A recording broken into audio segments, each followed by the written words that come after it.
రెండు విషయాలు. అబ్కీ బార్ 400 పార్, ఫిర్ ఏక్ బార్ మోడీ సర్కార్.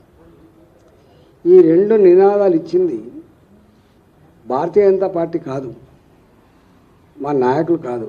ఈ నినాదం ఇచ్చింది 10 సంవత్సరాలుగా నరేంద్ర మోడీ గారి పరిపాలన చూసిన తర్వాత నచ్చి మెచ్చి ప్రజలు ఇచ్చినటువంటి నినాదం అది, ప్రజలు ఇచ్చిన నినాదం అది.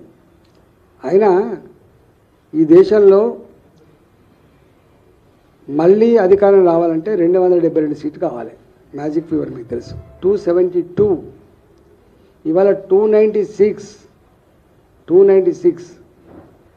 ఇవాళ మీరు చూస్తున్నగా పక్క రాష్ట్రంలో 5 ఏళ్ళకే ఆగమైపోయింది. అంతకుముందు మన్మోహన్ సింగ్ గారు కూడా 10 ఏళ్ళు పాలించిండు, మళ్ళా దెబ్బ కొడితే ఇప్పటిదాకా లేవలే. మొదటిదాకా పాలించిన ఈ రాష్ట్రంలో పాలించిన కేసీఆర్ గారు కూడా 10 ఏళ్ళకి ఏమైందో మీకు చూసిండ్రు. కానీ మోడీ గారు మాత్రం ముచ్చటగా మూడోసారి మాకు కావాలని చెప్పి ప్రజలు ఎన్నుకున్నారు, గుర్తుపెట్టుకోండి.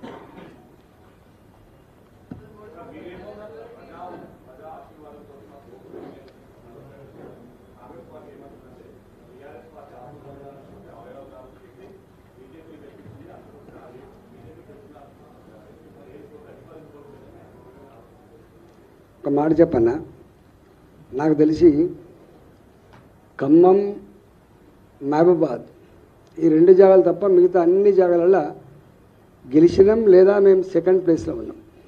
ఒకటి ఇలా గట్లంటే కాంగ్రెస్ పార్టీ బలంతో గెలవలే. వీళ్ళ పథకాల వలనో, వీళ్ళ వ్యూహాల వలనో, వీళ్ళ గొప్పతనం వలనో వీళ్ళు నచ్చి ఓటు వేయలే. కేసీఆర్ గారిని గద్దెదించాలని చెప్పి ప్రజలు భావించిండ్రు. అప్పుడున్న పరిస్థితులలో గద్దెదించడానికే ఆల్టర్నేట్ ఎవరైనా చూసి వాళ్ళకి వేసింది తప్ప వాళ్ళ బలం కాదు అది. ఇప్పుడు వాళ్ళు నిజంగానే వాళ్ళ బలమే అయితే ఇవాళ ఇక్కడ ప్రభుత్వం వచ్చింది, వాళ్ళకు విశ్వాసం వచ్చింది, యంత్రాంగం అంతా వాళ్ళ చేతుల్లో ఉంది, డబ్బులు వాళ్ళు విచ్చలవిడిగా ఖర్చు పెట్టిండ్రు. ఎందుకో గెలవలేకపోయిండు రేవంత్ రెడ్డి గారి సిట్టింగ్ సీటు, ఎందుకో గెలవలేకపోయిండు ఇవాళ మహబూబ్నగర్లో. ఇష్యూ ఏంటంటే ఆనాడు కూడా వీళ్ళకు బీఆర్ఎస్ పార్టీ మీద, కేసీఆర్ మీద ఉన్న కోపంతో ఓట్లు వేసింది తప్ప వీళ్ళకి కాదు. ఇప్పుడు ఎట్లా పడ్డాయి ఓట్లు?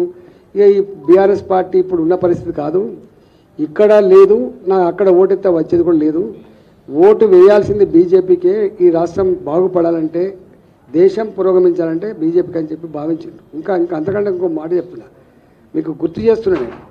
మొన్న ఎమ్మెల్యే ఎలక్షన్స్ అప్పుడు ఏం చెప్పింది తెలుసా? ఈసారి అంటే ఏదో చేస్తున్నామా బిడ్డ, వచ్చేసారి మాత్రం మీరు ఎవరు అడగద్దు, మా ఓటు మోడీ గారికి అని చెప్పి ఆనాడు చెప్పిండ్రు. గుర్తుపెట్టుకోండి, మీరంతా సాక్ష్యం, నేను చెప్పడం కాదు.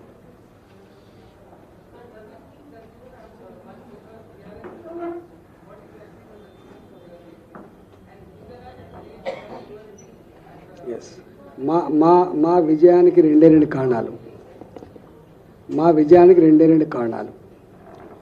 రేపటి ఈ రాష్ట్రంలో ఈ రాష్ట్రాన్ని నడిపే బాధ్యత మీదే అని చెప్పి ప్రజలు చెప్తున్నారు.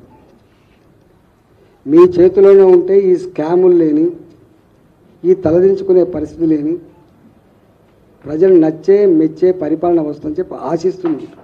దానికి సంకేతం.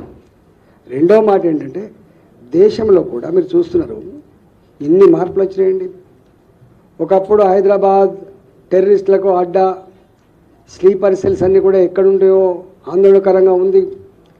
బయటికి పోయిన మనిషి తిరిగి వస్తున్నాడు అనే పరిస్థితి మనం కళ్ళారా చూసినాం. ఇక్కడే సాయిబాబా గుడి దగ్గర బాంబుల పేలులలో తెగిపడ్డ కంటాలని మనం కళ్ళారా చూసినాం.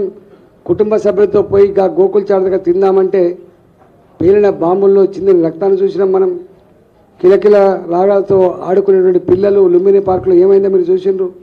దిల్సుఖ్ నగర్లో పొట్ట పనిచేస్తే తప్ప పొట్ట నిండినటువంటి వాళ్ళు హడావిడిలో ఉంటే బాంబులు పేర్లు ఎంతమంది చనిపోయినా మీరు చూసిండ్రు. నో, ఇవాళ బాంబుల మూతలు లేవు, తుపాకీ శబ్దాలు లేవు. ఇవాళ ఇలా జై నినాదాలతో ఉండేటువంటి పాకిస్తాన్, జమ్మూ అండ్ కాశ్మీర్లో ఖలిస్తాన్ ఉద్యమం, పంజాబ్లో, నార్త్ ఈస్ట్ స్టేట్స్లో బోడో ఉద్యమం, నాగా ఉద్యమం ఇవాళ లేవు. ఒక్క మాటలో చెప్పాలంటే భారతదేశంలో శాంతి, భారతదేశంలో ఒక భరోసా నెలకొన్నది మోడీ గారి ఆయనలో. రెండవది, ఒకప్పుడు